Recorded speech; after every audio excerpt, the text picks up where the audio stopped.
अस्सलाम वालेकुम students, welcome to chemistry सीखो। ऑर्गेनिक केमिस्ट्री की ये 50th वीडियो है और इस वीडियो में हम लोग न्यूक्लियोफिलिक सब्स्टिट्यूशन रिएक्शन का सेकंड मैकेनिज्म यानी कि SN2 मैकेनिज्म के बारे में डिस्कस करेंगे।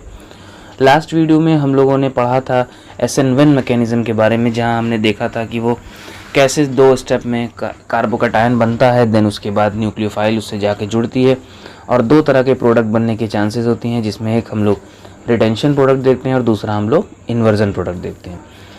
तो उसी तरह से हम लोग यहाँ पर भी देखेंगे SN2 मैकेनिज्म। बस यहाँ पर कुछ चेंजेस आएंगे जो कि हमको इसमें समझेंगे कि क्या चेंजेस आते हैं कि मैकेनिज्म चेंज हो जाता है, लेकिन सब्स्टिट्यूशन न्यूक्लियोफाइल का वैसा ही रहता है। ठीक है, सिर्फ जो प्रोसेस हो रही है, जो रिएक्शन प्रोसीड हो रहा है, उसको होने का तरीका बदलता है। बाकी प्रोडक्ट में वही चीज़ें आएंगी जो हमारा SN1 में होती हैं। ठीक है, तो वीडियो को आप एंड तक देखिएगा ताकि आपको समझ में आ सके। साथ ही साथ आप नोट्स भी बनाते चलिएगा ताकि आप जब दोबारा उसको रिवाइज करें तो आपको पढ़ने में आसानी हो। तो चलिए शुरू करते हैं हम लोग SN2 मैकेनिज्म। एक छोटा सा जनरल एग्जांपल लेते हैं जिसमें हम लोग एल्काइल हैलाइड का रिएक्शन करा रहे हैं पोटेशियम हाइड्रोक्साइड के साथ। ठीक है, ये एक स्ट्रॉन्ग बेस होता है किसके प्रेजेंस में, एसीटोन के प्रेजेंस में। तो हमको क्या प्रोडक्ट मिल रहा है, हमको मिल रहा है अल्कोहल और हमारे पास पोटेशियम हैलाइड मिल रही है। ठीक, हुआ क्या कि ये न्यूक्लियोफाइल इसके साथ सब्स्टिट्यूट हो रही है। ठीक है, इसी को हम लोग न्यूक्लियोफिलिक सब्स्टिट्यूशन बोलते हैं। अब बारी आती है SN2 मैकेनिज्म की। तो मैकेनिज्म पहले समझ लेते हैं, देन उसके बाद हम और उसकी कैरेक्टरिस्टिक्स वगैरह डिस्कस करेंगे। ठीक है, तो मैकेनिज्म को अगर आप ध्यान से देखें, समझे, तो इसमें होता क्या है कि एसीटोन की वजह से जो हमारी न्यूक्लियोफाइल बनती है वो OH- है, जो कि अटैक करती है हमारे एल्काइल हैलाइड पर। ठीक है, तो एल्काइल हैलाइड में ऐसा करते हैं कि हम एग्जांपल ले लेते हैं CH3Cl का और पोटेशियम हाइड्रोक्साइड से उसका रिएक्शन करा रहे हैं एसीटोन के प्रेजेंस में। तो हमको जो प्रोडक्ट मिलेगा वो मिलेगा CH3OH और KCl। तो OH- यहाँ पर हमारे पास मैकेनिज्म में प्रोड्यूस होती है। ठीक है, और वो अटैक करती है हमारे CH3Cl यानी एल्काइल हैलाइड पर। अब होता क्या है कि जैसे ही इसके ऊपर अटैक करती है तो फ्रंट से इसको क्या देखने को मिलता है, Cl मिलता है, जो कि एक क्या है, इलेक्ट्रॉन रिच स्पीशी है। ऑलरेडी इसके पास अच्छे खासे इलेक्ट्रॉन्स होते हैं, तो ये सामने से नहीं अटैक कर पाती है क्योंकि यहाँ पर इलेक्ट्रॉन ज़्यादा होने की वजह से स्टीरिक हिंड्रेंस बहुत ज़्यादा होता है। ठीक है, इसलिए ये कहाँ से अटैक करती है, बैक साइड से, क्योंकि हाइड्रोजन के पास इलेक्ट्रॉन्स कम होते हैं, एक ही इलेक्ट्रॉन होता है, जिसकी वजह से इसको पीछे की तरफ यानी बैक साइड में स्टीरिक हिंड्रेंस कम मिलता है। तो ये इसके ऊपर क्या करती है, इस कार्बन सेंटर पर अटैक करते हैं। देन क्या होता है, देन हमारा जो OH- जिसने अटैक किया है वो बॉन्ड को फॉर्मेशन करने लगता है, यानी वो बॉन्ड बनाने लगता है कार्बन के साथ। ठीक है, वो कार्बन के साथ क्या करता है, बॉन्ड बनाने लगता है, और जो उसका Cl के साथ बॉन्ड है वो धीरे धीरे धीरे धीरे क्या हो रहा है, वीक हो रहा है। ठीक है, तो ये जो बॉन्ड OH वाला है ये बन रहा है, तो इसको हम लिख देते हैं फॉर्म। ठीक, और ये वाला जो बॉन्ड है Cl के साथ वो धीरे धीरे क्या हो रहा है, ब्रेक हो रहा है। ठीक है, और जैसे ही जो है OH हमारा एक परमानेंट बॉन्ड बना लेता है कार्बन के साथ, उसी तरह Cl हमारा अलग हो जाता है। देन क्या होता है, क्लीवेज होता है और बहुत फास्टली जो है, बहुत तेज़ी से हमारा CH3OH बन जाता है और हेलोजन अलग हो जाता है, यानी Cl- अलग। ठीक है, ये प्रोसेस थोड़ी सी स्लो होगी। ये जो स्टेट बीच में बन रही है इसको हम लोग ट्रांजिशन स्टेट बोलते हैं। तो यहाँ पर हम लिख देते हैं कि it is a transition state, यहीं पर सारा चेंज हो रहा होता है। तो फिर से समझ लिए कि फ्रंट से जाने पर क्या होता है, इसको हमारा क्लोरीन मिलता है, जो कि एक इलेक्ट्रॉन रिच स्पीशी है। स्टीरिक हिंड्रेंस ज़्यादा होगा, यानी भीड़ भाड़ इलेक्ट्रॉन की ज़्यादा होगी, जिसकी वजह से रिपल्शन होगा। तो न्यूक्लियोफाइल बैक साइड से अटैक करती है और धीरे धीरे बॉन्ड का फॉर्मेशन करने लगती है, जिसकी वजह से कार्बन की वैलेंसी में 5 आने लगता है। मतलब कार्बन की वैलेंसी तो 4 होती है, लेकिन इसमें 5 बनने लगती है, इसलिए इस पर स्लाइटली पॉजिटिव चार्ज जनरेट होता है। और होता क्या है कि ये जो बॉन्ड है ये फॉर्म होने लगता है और क्लोरीन वाला जो बॉन्ड है वो ब्रेक होने लगता है या क्लीव होने लगता है, जिसके बाद फौरन क्या होता है, हमारा प्रोडक्ट बन जाता है CH3OH और हमारी न्यूक्लियोफाइल निकल जाती है। ठीक है, ये स्टेप जो है सिंगल स्टेप रिएक्शन है, याद रखिएगा। SN2 मैकेनिज्म जो है वो कैसा मैकेनिज्म है, ये सिंगल स्टेप में होता है। ठीक है, हमारा SN1 किस में होता था, SN1 हमारा डबल स्टेप में होता था, 2 स्टेप्स में, लेकिन ये सिंगल स्टेप का रिएक्शन है। ठीक है, अब ज़रा ध्यान से देखिए, अब कुछ कैरेक्टरिस्टिक्स की बात हो जाए तो अगर आप इसमें देखें तो इसमें दोनों मॉलिक्यूल एक साथ इन्वॉल्व हो रहे हैं। ठीक है, यानी दोनों मॉलिक्यूल का मतलब जो पोटेशियम हाइड्रोक्साइड से OH माइनस आया है वो और हमारा एल्काइल हैलाइड दोनों साथ में इन्वॉल्व हो रहे हैं। दैट मीन्स कि ये क्या हो जाएगा, ये बाई मॉलिक्यूलर हो जाएगा। ठीक है, और इसीलिए इसको हम लोग SN2 कहते हैं। और साथ ही साथ आप जो है अगर आप इसको काइनेटिक्स के टर्म्स में समझें तो इसका जो रेट ऑफ रिएक्शन है वो डिपेंड करता है न्यूक्लियोफाइल के ऊपर, साथ ही साथ एल्काइल हैलाइड के ऊपर। दैट इज़ वाई हमारा ये क्या कहलाता है, बाई मॉलिक्यूलर या 2।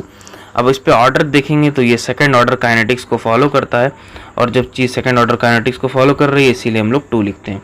तो दोनों मेथड्स हैं, दोनों वजह हैं 2 लिखने का, एक तो ये बाई मॉलिक्यूलर, दूसरा ये सेकंड ऑर्डर काइनेटिक्स फॉलो कर रहा है। ठीक है, अब सेकंड ऑर्डर काइनेटिक्स क्या होता है इसके लिए आपको 12th क्लास में जाना पड़ेगा, वहाँ पे आप पढ़ेंगे तो आपको समझ में आएगा कि कैसे होता है, क्या होता है। ठीक, फिलहाल आप जानते रहिए कि 2 मॉलिक्यूल इन्वॉल्व होते हैं, that is why they are called bimolecular या फिर SN2। अब इसमें जो है हमारा ट्रांजिशन स्टेट बनता है, कार्बोकटायन नहीं बनता है जैसा हमने बताया था। ठीक है, कार्बोकटायन खाली कहाँ बनता है, SN1 में बनता है, यहाँ पे सिर्फ ट्रांजिशन स्टेट होता है। ठीक है, अब दूसरी बात यह है कि हमारे पास क्योंकि कार्बोकटायन इसलिए भी नहीं बनता क्योंकि यहाँ पर है हमारे पास CH3, अब यहाँ पर प्राइमरी कार्बोकटायन बनेगा। प्राइमरी कार्बोकटायन ज़्यादा स्टेबल नहीं होता है, तो यहाँ पर कार्बोकटायन ना बनने की एक ये भी वजह है कि कार्बोकटायन इज़ नॉट स्टेबल। ठीक है, is not stable in this case. ठीक है, दैट इज़ वाई क्या होता है, यहाँ ट्रांजिशन स्टेट आती है और इसी वजह से हमारा कार्बोकटायन यहाँ पर फॉर्मेशन नहीं करता है। दूसरी बात, जो न्यूक्लियोफाइल है ये बड़ी इंपॉर्टेंट बात है कि जो न्यूक्लियोफाइल है ये अपना इलेक्ट्रॉन जो है, ये इलेक्ट्रॉन ये जो लोन पेयर बोलते हैं, जिसको खाली इलेक्ट्रॉन बोलते हैं लोन पेयर, वो कहाँ देती है, वो देती है anti bonding molecular orbital of carbon. ध्यान से समझ लीजिए, न्यूक्लियोफाइल जो अपने इलेक्ट्रॉन को दे रही है, लोन पेयर को दे रही है फ्री इलेक्ट्रॉन्स को, वो कहाँ दे रही है, anti bonding molecular orbital of carbocation. ये हम लोग चैप्टर 4 में पढ़ चुके हैं कि क्या होता है एंटी बॉन्डिंग मॉलिक्यूलर ऑर्बिटल और बॉन्डिंग मॉलिक्यूलर ऑर्बिटल। तो एंटी बॉन्डिंग मॉलिक्यूलर ऑर्बिटल में इलेक्ट्रॉन देती है, दैट इज़ वाई ये बड़ा ही अनस्टेबल ट्रांजिशन स्टेट होता है फौरन, इसीलिए लिखा हुआ है फास्टली ये चेंज कर देता है। ठीक है, इस केस में हम लोग एसीटोन का इस्तेमाल कर रहे हैं। एसीटोन एक पोलर एप्रोटिक सॉल्वेंट होता है। पोलर एप्रोटिक सॉल्वेंट होने का मतलब पोलर नेचर यानी पॉजिटिव निगेटिव चार्ज तो होगा मगर ये प्रोटॉन डोनर नहीं होगा।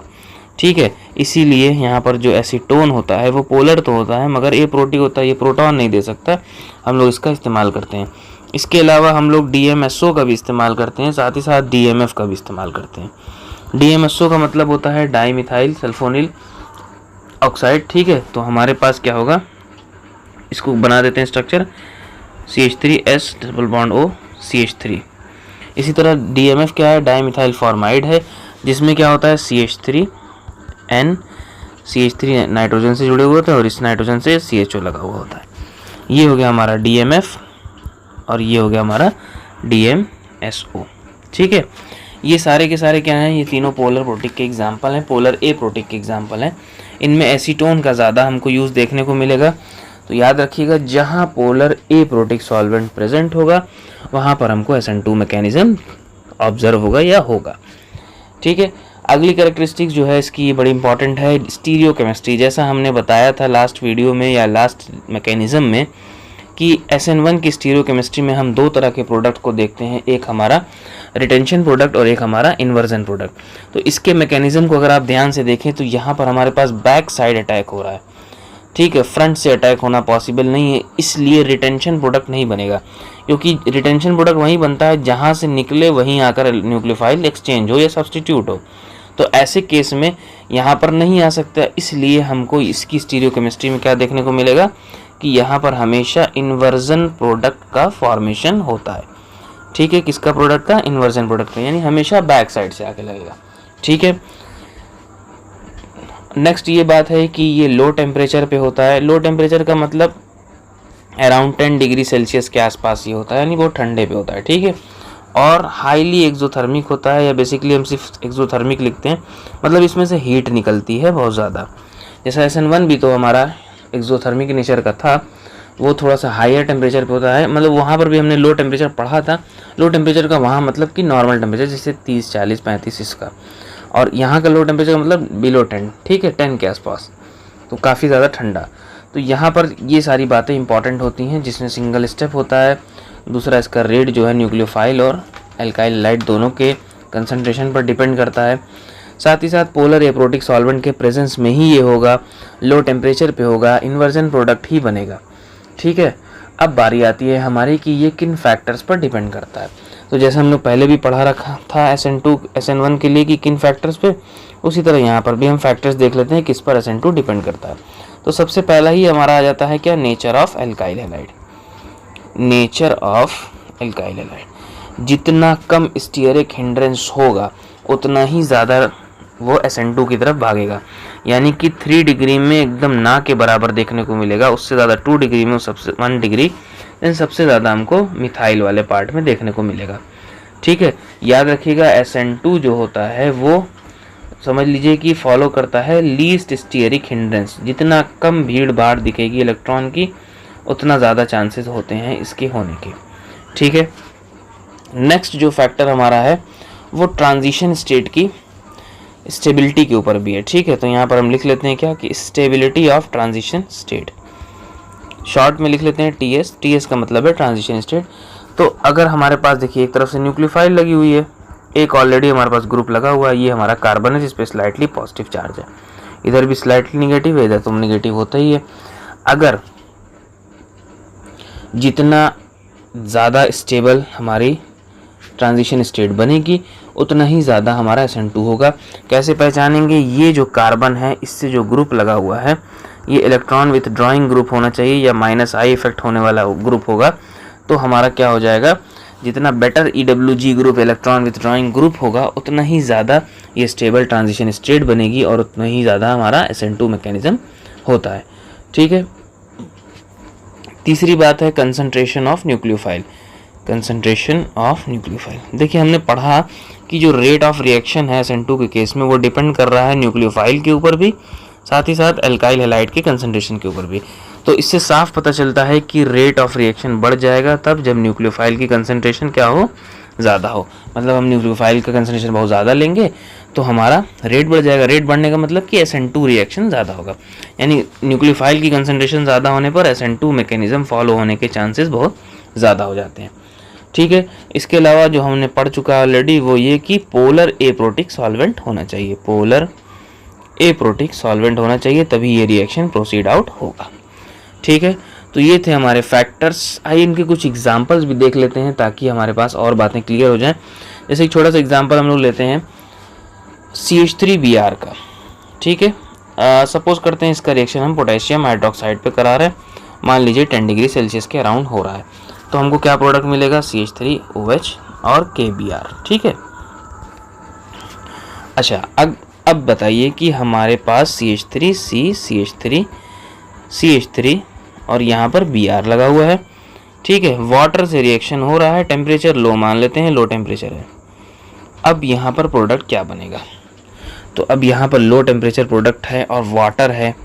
ठीक है, तो हमारे पास क्या प्रोडक्ट आएगा, तो हमारे पास दो तरह के प्रोडक्ट आएंगे, क्योंकि हमने क्या पढ़ा कि SN1 मैकेनिज्म फॉलो होगा तब जब स्टीयरिक हिंड्रेंस वाला मामला कोई इफेक्ट नहीं पड़ेगा।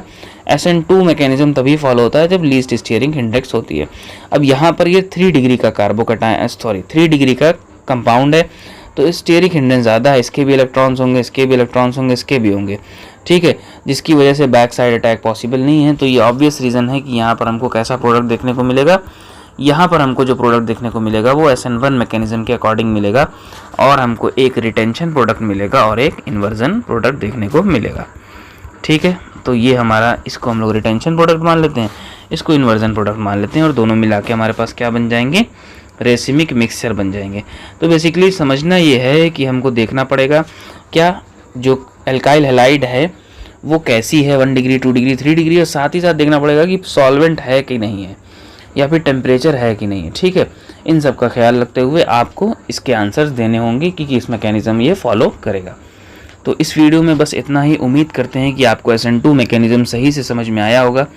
अभी भी कोई क्वेश्चन या डाउट है तो आप बिल्कुल कमेंट सेक्शन का ज़रूर यूज़ कर सकते हैं।